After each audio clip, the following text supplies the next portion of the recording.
Olá, tudo bem? Como é que estão? Espero que todos e todas estejam bem. Vamos começar mais uma temática e eu vou apresentar então para vocês agora Base Nacional Comum Curricular. Eu vou trabalhar a Base Nacional em duas aulas. Essa é a aula 1 da Base Nacional Comum Curricular. Vamos lá? Então, essa Base Nacional Comum Curricular, ela foi elaborada inicialmente no, em 2015, né, e finalizada em 2017. Ela teve um processo de construção passando por pelo menos dois governos, né, o governo da Dilma e depois o governo Temer, vários ministros de educação, e certamente muitos que começaram em 2015 elaborando esse documento não continuaram na sua edição final em 2017. Então, essa base nacional é levada de críticas, de alguns problemas, mas eu vou tentar apresentar para vocês a concepção que está lá no documento, traçar alguns comentários, mas o importante é a gente ver o que o documento diz, né?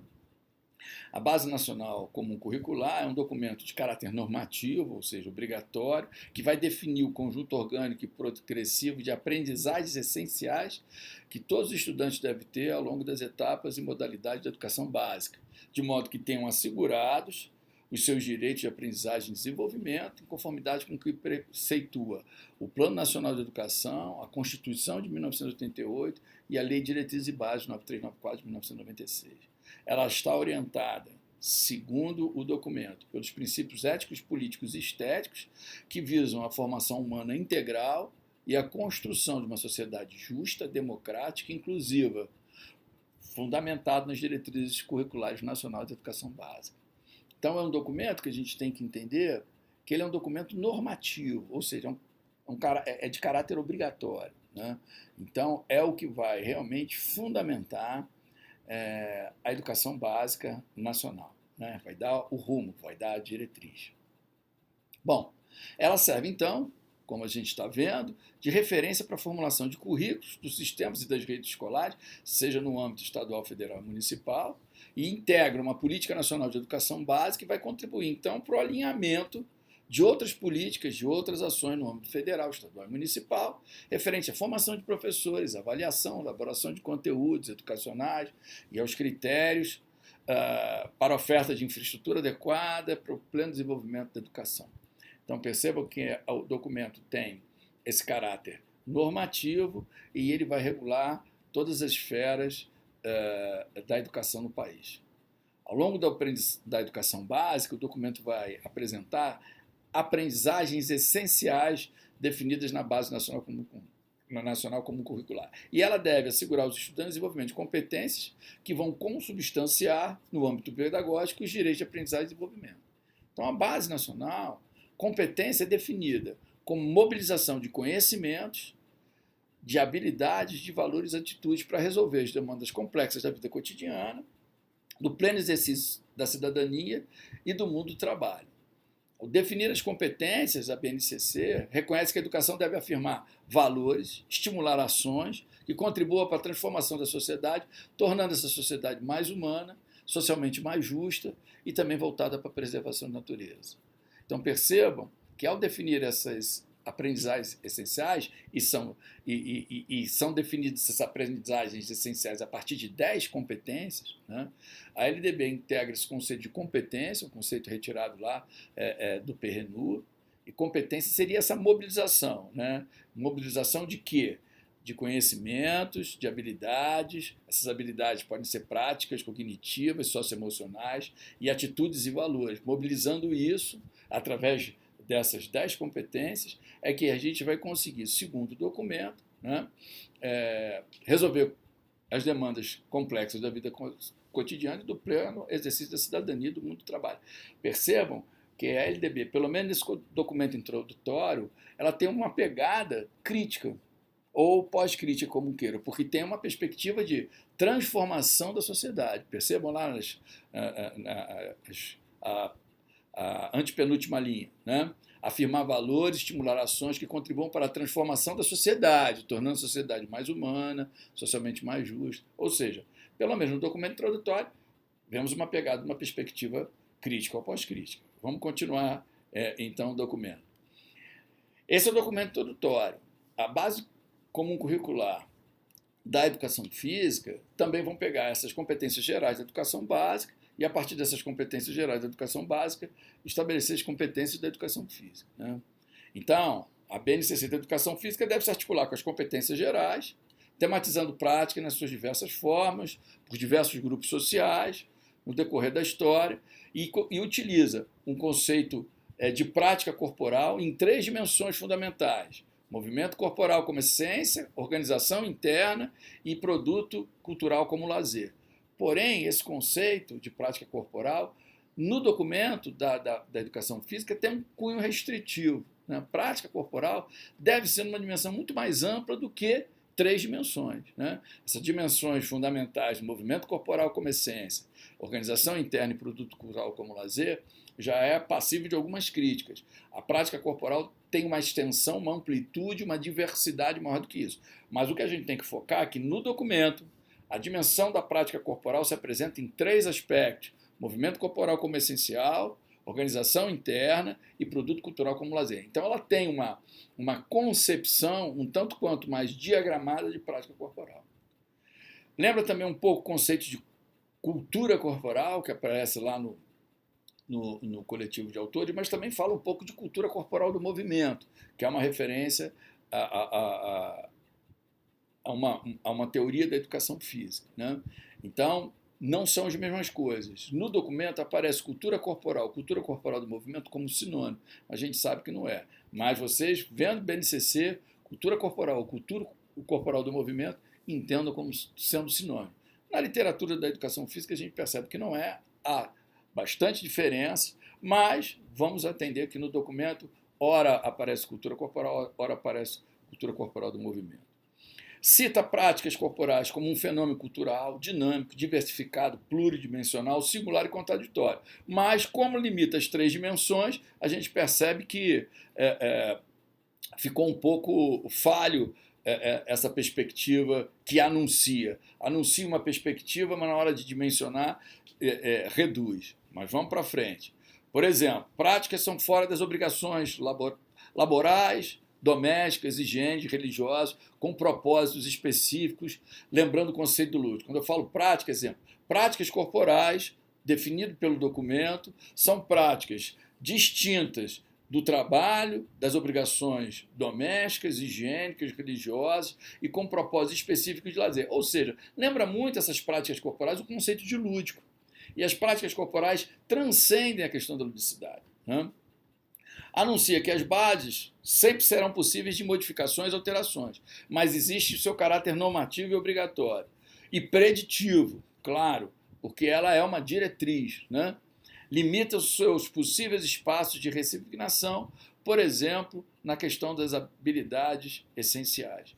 Então a gente vai perceber que, por mais que no documento os autores ou as autoras que cunharam esse documento, eles sempre vão falar que é possível ressignificar, a gente vai ver isso mais para frente, é possível você modificar e atendendo às suas limitações de espaço físico, por exemplo, limitações regionais, por exemplo, mas ela deve ter um caráter normativo, ou seja, é obrigatório, né? Então, a gente deve pensar que, gostando ou não da Base Nacional Comum Curricular, ela está aí, ela veio, pelo menos, no momento para ficar. Então, essas bases vão procurar assegurar aos estudantes o quê? O que está no documento. Ampliação da consciência a respeito dos seus movimentos, o cuidado de si e o cuidado dos outros, né? E o desenvolvimento de uma autonomia para a apropriação e a utilização dessa cultura corporal. Volta aí, cultura corporal, em determinado parte do movimento, tem cultura corporal do movimento, né? Esses 2 termos são usados como sinônimo. E possuem dimensões de conhecimentos e experiências específicas para a educação física escolar, lembrando as aprendizagens essenciais e as 10 competências que vão gerir toda a educação básica, né? Bom, asseguram também a vivência prática, pois no documento essa vivência prática na área da educação física, na área de conhecimento da educação física, é insubstituível e deve ser problematizada de modo a desnaturalizar e evidenciar a multiplicidade de sentidos. São diferentes manifestações da cultura corporal do movimento, percebe? Às vezes aparece cultura corporal do movimento. Então, essa pegada nesse último parágrafo aí é uma pegada que parece indicar por uma perspectiva um pouco mais de uma educação física cultural, né? Por mais que tenha vivência prática, fala da desnaturalização das temáticas ou dos conteúdos. Isso é um tema de uma teoria pós-crítica, né? Numa educação física cultural. E o documento vai oscilando, às vezes nessa política, às vezes numa cultura corporal do movimento, vai transitando por autores, transitando por algumas definições e algumas indefinições também. No documento da educação física, há a justificativa do pertencimento da educação física à área de linguagem. Quer dizer, esse documento, a educação física é dividido em várias áreas, a educação física está afiliada à área de linguagem.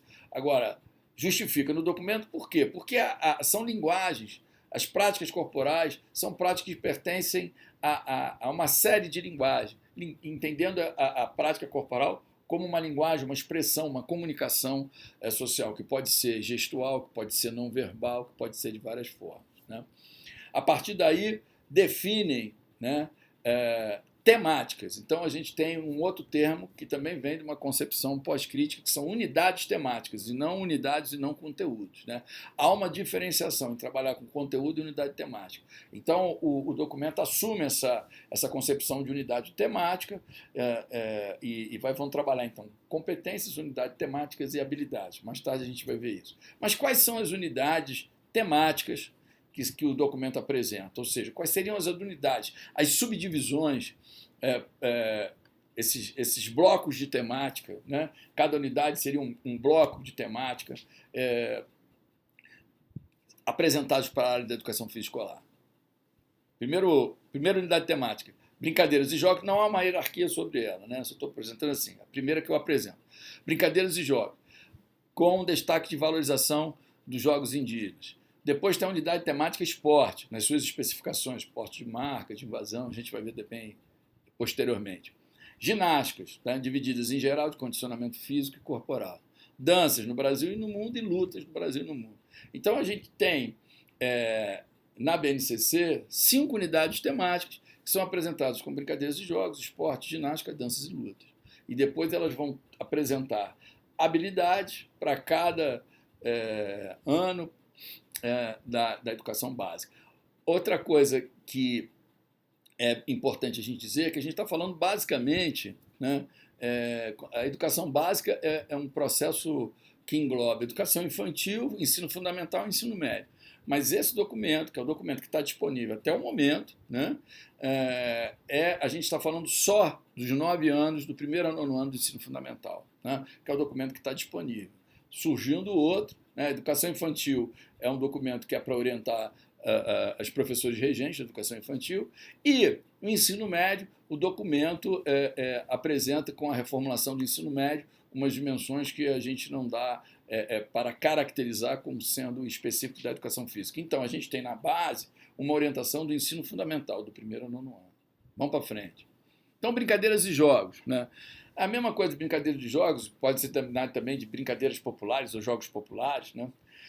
A definição de brincadeiras e jogos é que eles não possuem regras fixas, podem ser construídos e reconstruídos pelos próprios participantes, não tem nenhuma regulação obrigatória que faz um jogo ou uma brincadeira ser. Dependendo da região, muda o nome, mudam as regras, mudam as características desses jogos, dessas brincadeiras, né? O jogo como conteúdo e jogo como ferramenta auxiliar de ensino. Então, muitas vezes o jogo vai ser aprender o próprio jogo, né? Então o jogo vira uma temática, vira um conteúdo, mas às vezes o jogo é apenas um auxiliar. Por exemplo, jogos pré-desportivos para ensinar um esporte, né? Então tem essa variação que é colocada no documento. O jogo como unidade temática é essa referência a jogos e brincadeiras com as suas regionalidades, com as suas características, com as suas, basicamente com as suas estruturas adaptativas, flexíveis, etc. E a característica do Brincadeiras e Jogos, dessa unidade temática, é a questão dos jogos indígenas serem valorizados, né? Então, a BNCC coloca na unidade temática Brincadeiras e Jogos indígenas. Esporte. Esporte é diferente de jogos e brincadeiras, né? Regido por um conjunto de regras formais, organizado por confederações ou federações, mas também ele pode ser adaptado, pode ser reformulado. Mas a questão da diferença de jogos de esporte e jogo, de esporte e brinquedo, é exatamente o grau de complexidade, os campeonatos organizados por com confederações e federações, competições internacionais, né? Porém, a característica do esporte também ser adaptado ou a característica do esporte também ser reformulado ou ressignificado, dependendo da condição material, número de participantes e tudo mais. Nesse documento também há uma referência entre a velha questão do esporte da escola e o esporte na escola, né? Aquela velha concepção de o esporte clubístico, o esporte de rendimento, é um esporte espetáculo. Esse esporte, quando vai para a escola, ele tem que ser transformado num esporte educativo, num esporte com outro sentido que não seja o competitivo, performático, né? E ele vai adotar modelo de classificação que geralmente já foi adotado pelo Ministério do Esporte em outras versões, né?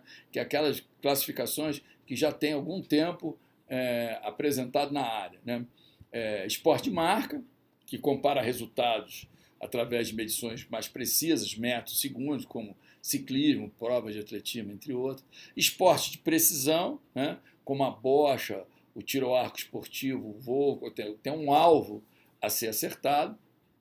Esporte técnico combinatório, né, que na verdade combinam coisas de precisão, coisas de marca, né, que é ginástica artística, ginástica rítmica, nado sincronizado, patinação, saltos ornamentais, entre outros. Esporte de quadra, parede, de rebote, né? Que é o vôlei, tênis, badminton, peteca, né? Esporte de campo e de taco, como é o caso do beisebol, cricket, softball, né? Esporte de invasão ou territorial, que a gente conhece, é o basquete, é o futebol, é o handball, né? E esporte de combate, que são as lutas, né?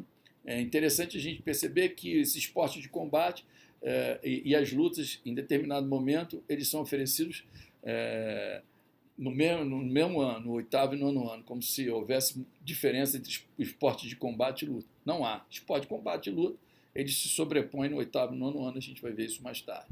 Vamos em frente. Ginásticas são divididas com ginástica geral, né?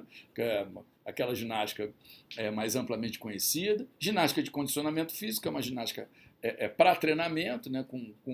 Com a intenção de fazer uma preparação específica de condicionamento físico, ou seja, redução de massa corporal, aumento da resistência muscular, por aí vai. Ginástica de conscientização corporal, que é aquela ginástica mais que tem a ideia do tempo e espaço, controle do movimento e tudo mais. As danças, né, definidas como práticas corporais ritmadas, muitas vezes integradas a coreografias, podendo ser feitas individualmente, em duplas ou em grupos, né? E danças tem uma divisão de danças no Brasil e danças pelo mundo. Lutas, disputas corporais para imobilizar, desequilibrar, atingir ou excluir o adversário. E além das lutas convencionais, podem ser também tratadas as lutas brasileiras, como a capoeira, e o uca-uca, uma luta indígena, tem uma fotozinha aí do uca-uca lá do Xingu, e também lutas no Brasil, lutas no mundo, há uma subdivisão dessas lutas como unidade temática. Há também práticas corporais de aventura, né? Que são as experimentações corporais centradas nas perícias e proezas provocadas por situações de imprevisibilidade, com um ambiente desafiador, do ambiente físico como esses elementos que vão criar essa tensão. Alguns exemplos de práticas corporais de aventura: mountain bike, rapel, tirolesa, slackline, que é o corda bamba, parkour, skate, patins, etc. Aquele patinho agressivo, né, com saltos e tudo mais, né? E práticas corporais aquáticas. Nessa questão da prática corporal aquática, essa prática corporal aquática é entendida pelos autores e pelas autoras que é importante experimentar, quando possível, essas práticas em meio líquido, mas elas entendem que não é colocado como uma unidade didática pela dificuldade de você ter acesso a esse meio líquido, né? Ou a piscina, um parque aquático que seja. Então, reconhecendo essa dificuldade de encontrar espaço para a sua prática, é colocado apenas uma alusão às práticas corporais aquáticas, mas a prática corporal aquática não entra como comunidade temática, né? Inclusive, na minha transparência de unidade temática, não sei se vocês perceberam, né? Não tinha a prática corporal de aventura, mas a prática corporal de aventura está prevista. Então, não são 5 unidades temáticas, são 6, porque são brinquedos e jogos, né? Os esportes, a dança, a luta, a ginástica e as práticas corporais de aventura. As práticas corporais de aventura se apresentam no quadro. O que não se apresenta no quadro é exatamente essas práticas corporais aquáticas, né? Então não são 5, são 6. Depois eu vou reformular aquela transparência ali, mas já serve como um joguinho não é de 7 erros, é de 6 erros. Há também a necessidade de ressignificar espaços. Os autores e ex-autores ressaltam que essas práticas corporais na história devem ser reconstruídas sempre que possível, com base na questão da função social, adequação ao grupo, as condições de possibilidades, tanto de espaço físico quanto materiais, ou seja, esse é o espaço da mobilidade que aparece na BNCC, que essas práticas corporais podem ser ressignificadas e em algumas situações devem ser ressignificadas por condições espaciais, temporais, do grupo, da comunidade e tudo mais. Bom, agora uma parte também extremamente importante, que são as dimensões daquele conhecimento, lembra? Que elas vão, na verdade, influenciar e ser influenciadas pelas aprendizagens essenciais, pelas 10 competências e principalmente no aparecimento das habilidades, né? Então, quais são essas dimensões do conhecimento? Primeira dimensão da experimentação, que é a vivência, lembra?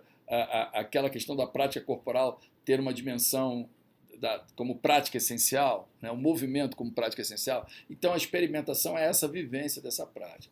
O uso, apropriação é se apropriar dessa vivência com uma perspectiva de autonomia, do aluno ter autonomia no exercício, na vivência dessa prática. Fruição, que é a apreciação estética dessas experiências, é tomar gosto por elas, identificar belezas nelas, na observância das outras práticas, na comparação delas. Reflexão sobre a ação é outra dimensão do conhecimento, que são resolução de desafios, aprender novas modalidades e uma questão da inclusão, ver as possibilidades de uma prática ser mais inclusiva ou menos inclusiva ou até mesmo excludente em determinados momentos. A outra dimensão do conhecimento vai na construção dos valores, que é um aspecto da cidadania, combate aos preconceitos, lógico que também tem uma relação com a inclusão, mas a construção de valores seria esse. Lembra, quando a gente fala que a competência vai na questão dos conhecimentos, valores, habilidades, valores e atitudes, né?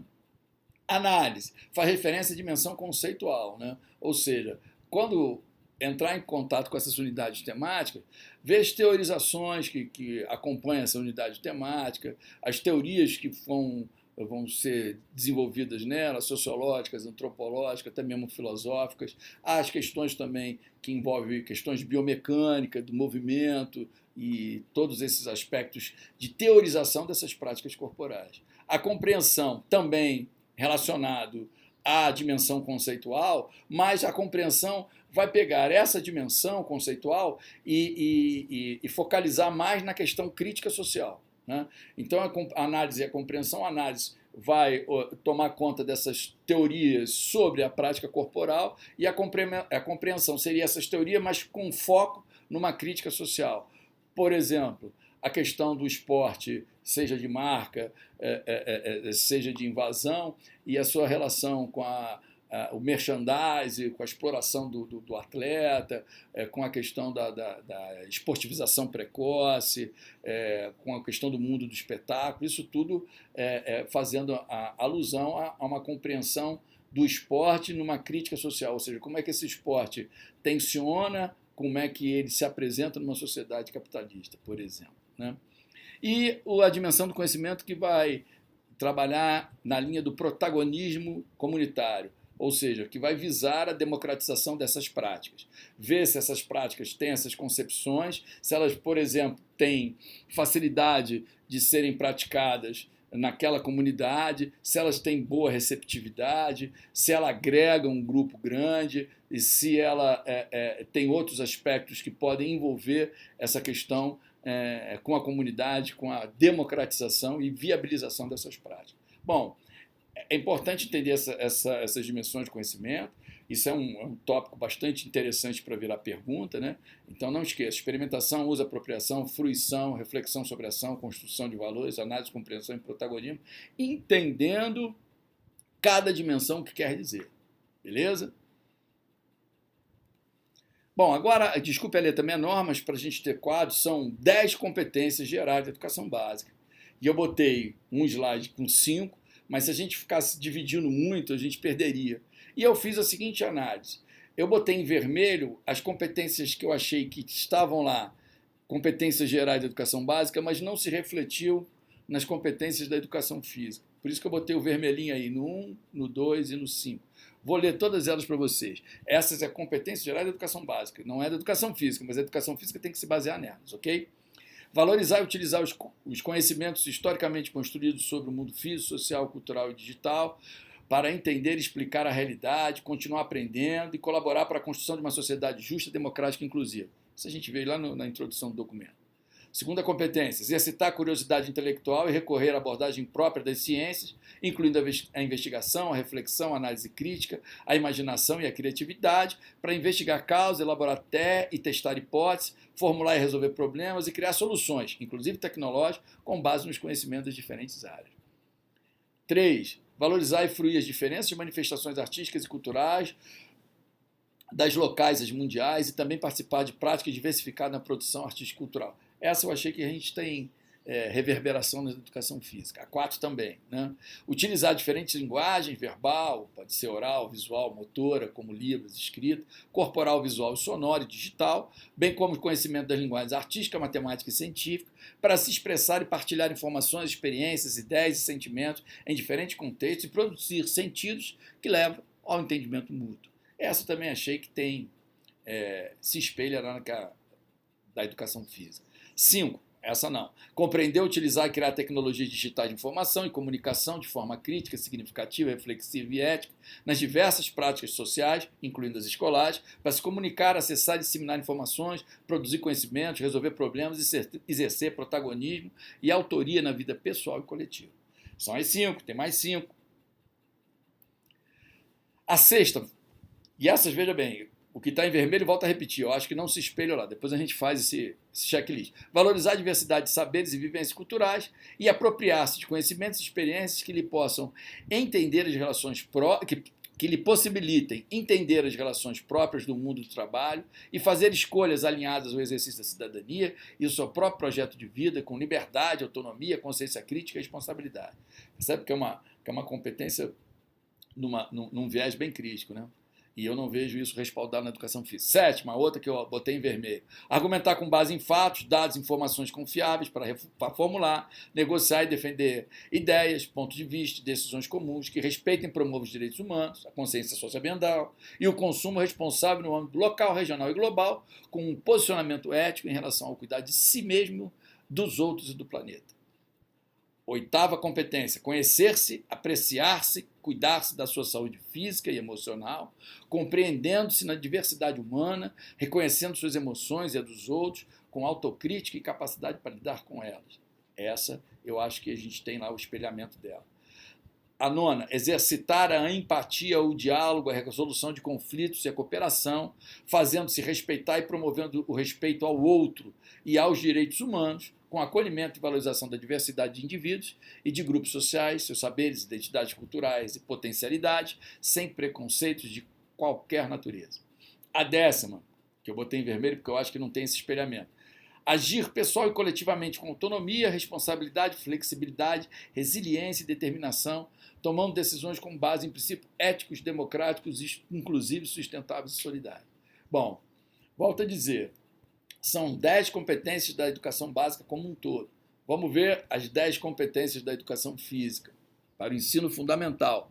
Volto a dizer, no ensino fundamental que a gente vai ter a maior caracterização dessas bases. A educação infantil é feita pelos professores regentes e a do ensino médio estão espraiadas e não tem uma concretude que a gente possa estudar, né? Então, lá, a primeira competência da educação física para o ensino fundamental. Compreender a origem da cultura corporal de movimento e seus vínculos com a organização da vida coletiva e individual. Segunda competência, planejar e empregar as estratégias para resolver desafios, aumentar as possibilidades de aprendizagem das práticas corporais, além de se envolver no processo de ampliação do acervo cultural nesse campo. Terceira, refletir criticamente sobre as relações entre a realização das práticas corporais e os processos de saúde e doença, inclusive no contexto das atividades laborais. Quarta, identificar a multiplicidade de padrões de desempenho, saúde, beleza e estética corporal, analisando criticamente os modelos disseminados na mídia e discutir posturas consumistas e preconceituosas. A quinta, identificar as formas de produção dos preconceitos, compreender seus efeitos, combater posicionamentos discriminatórios em relação às práticas corporais e aos seus participantes. Vamos para as 5 seguintes. Sexta, interpretar e recriar os valores, os sentidos e significados atribuídos às diferenças práticas corporais, bem como aos sujeitos que delas participam. Sétima, reconhecer as práticas corporais como elementos constitutivos da identidade cultural dos povos e grupos. Quando fala povos, a gente pode fazer uma questão aí, uma alusão aos povos indígenas, né, os afrodescendentes. Oitava competência, usufruir das práticas corporais de forma autônoma para potenciar o envolvimento em contextos de lazer, ampliar as redes de sociabilidade, da promoção da saúde. Nona, reconhecer o acesso às práticas corporais como direito do cidadão, propondo produzir alternativa para sua realização no contexto comunitário. Décima, experimentar, desfrutar, apreciar, criar diferentes brincadeiras, jogos, danças, ginástica, esporte e luta e práticas corporais de aventura, valorizando o trabalho coletivo e o protagonismo. Então essas são as 10. Então o que eu fiz, eu vou voltar para vocês, porque a gente já está terminando, a gente continua a apresentação da base nacional comum curricular na aula seguinte, mas eu vou voltar aqui para mostrar para vocês o exercício que eu fiz. Eu não vejo, né? Veja bem, a gente tem as dimensões de conhecimento lá, experimentação, fruição, e a gente percebe que essas competências, aquelas dimensões do conhecimento, se apresentam misturadas aí, imbricadas nessas competências da educação básica. E algumas também imbricadas nas competências da educação física, né? Então, eu acho que a gente não tem nenhum espelhamento, depois façam esse exercício, A2, A5, então das 5 primeiras, 3 eu não... E depois também, das 5 seguintes, A6, A7 e A10, eu não vejo nenhum tipo de espelhamento na área da educação física escolar, como se essa competência fosse lançada na educação básica e na educação física o pessoal ou não conseguiu ou não quis espelhar. Mas não é assim, né? Essas competências, elas às vezes até fazem referência a alguma área de conhecimento, mas na verdade são competências gerais que perpassam todas as áreas de conhecimento do ensino fundamental, né? Então, para que a gente analise, percebam as da educação física e depois façam esse checklist para ver e comentem depois para ver essas concepções. Bom, eu vou encerrando por aqui. Base Nacional Comum Curricular certamente é um tema que vai aparecer em todos os concursos, cuidado com isso, estudem essas questões da dimensão do conhecimento, dessas competências, como é que essas competências se expressam, né, na questão do conhecimento, das habilidades, dos valores e das atitudes, as unidades. Isso tudo é importante a gente se apropriar, porque certamente várias perguntas serão feitas sobre Base Nacional Comum Curricular em qualquer concurso público a partir daí. A gente continua na aula 2 de BNCC. Um abraço.